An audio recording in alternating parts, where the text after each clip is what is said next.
Jesus Christ, reading this thread I can't help but think my own personal whatever-itis might be one on these. Quick rundown of what's going on. Tall, dark man, wears a plague doctor's mask. Comes to me every night between the hours of 3 and 5 a.m. I can't speak, move, etc. I can only move my eyes.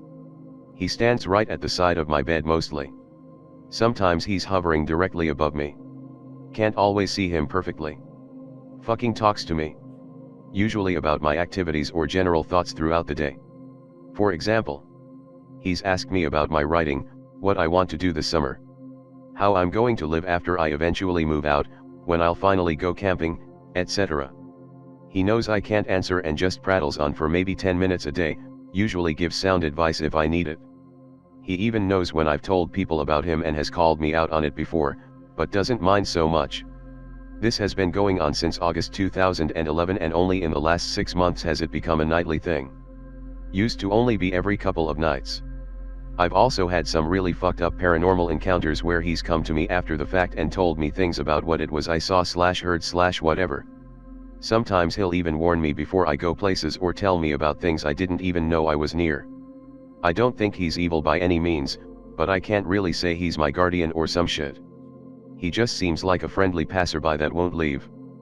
Pic related, closest thing Google Images had to him. Same Anon, still bored enough to be on /X, bumping with a couple of stories. Condensing them as best I can. But there are 3 of them and I have a deadline tomorrow, so I'm going to make this quick if anybody gives half a fuck. Feel free to say so and validate my existence. December 2011. A friend of my mother's is moving into a new house. Her husband is away on business. And she's pregnant. Asks me to help unload stuff, set up the house and clean. The neighborhood isn't great, so she asks me to spend the night because she doesn't want to risk anything happening while she's alone. I get an airbed on first floor in the living room that has sliding glass doors leading to the backyard and no curtains to speak of. The house has been giving me the creeps all day, lots of clunking and shit coming from the pipes. Can't sleep, end up laying there until about 1:30 a.m, there is literally no sound coming from anywhere. Suddenly I hear the side door opening in the kitchen 20 feet away. I'm frozen fucking solid and in a cold sweat. Can hear load shuffling heading up the stairs, pretty sure it was plastic grocery bags. Goes up and never comes down. Don't sleep, my doctor friend visits at his usual time. Says only one thing to me. Don't move. I can see him sort of glide off into the other room where the staircase is. A minute later and there's this ungodly screeching coming from upstairs followed up by the violent clunking of the pipes from earlier. Don't sleep all night after that. The next day the pregnant chick wakes up, her own airbed was on the other side of the living room in the corner, and tells me I look like shit. Explain to her what happened last night. Calls bullshit but is still a little freaked, sends me upstairs with baseball bat. Shit's a fucking mess. Windows were broken, there was a hole punched in the wall, some of the boxes were ripped up by what looked like a dog or cat, the fucking toilet seat in the upstairs bathroom was snapped in half and the back lid of the toilet was completely gone. Didn't find anybody or anything though. Call the cops finally. They tell us it was probably just some hobo looking for a place to crash. That day the chick's husband comes home and I go back to my own place. That night when the doc comes for his nightly checkup, he tells me I was lucky I didn't open the closet when I was up there. Don't even fucking go back to that place. July 2012, the couple moves out. 3 weeks later. Some dude is killed at the place and it makes the local paper. Clawed to death by a bear in the backyard, there was no fence and the place is near the woods. Once again, the doc comes and tells me it was no bear. My fucking face during the whole ordeal. And another. June 2012. Perfect weather to go in a woods. Decide to fuck it and camp behind my house, since this is a fairly woodsy state, Washington. Gear up, go out and set up camp about a mile out. All goes well until nightfall.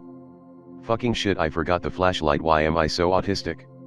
Like an idiot I go back to my house to get one. Easily make it back even in the dark because I've been out this way a million times. Grab flashlight and the lantern, then head back outside through the back door. Standing at the edge of the woods is this motherfucker. Like, I don't even fucking know what it was, certainly not an animal from around here. Long ass legs. Down on all fours. Skinny as shit, long neck, no hair anywhere. It's standing right at the start of the path I always use to go in a woods. And it's looking right at me. Jesus fucking Christ, that is a big mouth. Slowly back up to the door, not taking my eyes off the thing. Open it up and go back inside, lock the door. Shove a chair in front of it and turn on all the lights. That night I don't even lay down to go to sleep. The doc comes anyway. I'm frozen in front of my computer. Don't go back. Don't go back into the woods for 2 days. Leaving all my shit out there. I grab a couple of buddies to come with me because I'm a pussy. We get to my campground and there's nothing left but my torn up sleeping bag. No trace of anything else in the area. No footprints. No markings. Nothing but the cotton from my gutted sleeping bag. Last story, coming up. Last week. Try going urban exploring because I'm a dumb shit. Had this one place pegged for the last couple of months, posted on /X before about it, pig related. Wait until nighttime, grab gear, my camera is dead though, picture is about 2 months old, took it when I was out scouting for places. This is about half a mile away from my house in the opposite direction of the campground in my previous story, so I figure there's no chance of running into it. The night before the doc comes to me and tells me to be quiet. Spend all day wondering what the fuck he meant. Shrug it off and set out for the warehouse. Get inside, loads of old equipment laying around. All rusted to hell and back because the roof is shit and leaks like a horny bitch.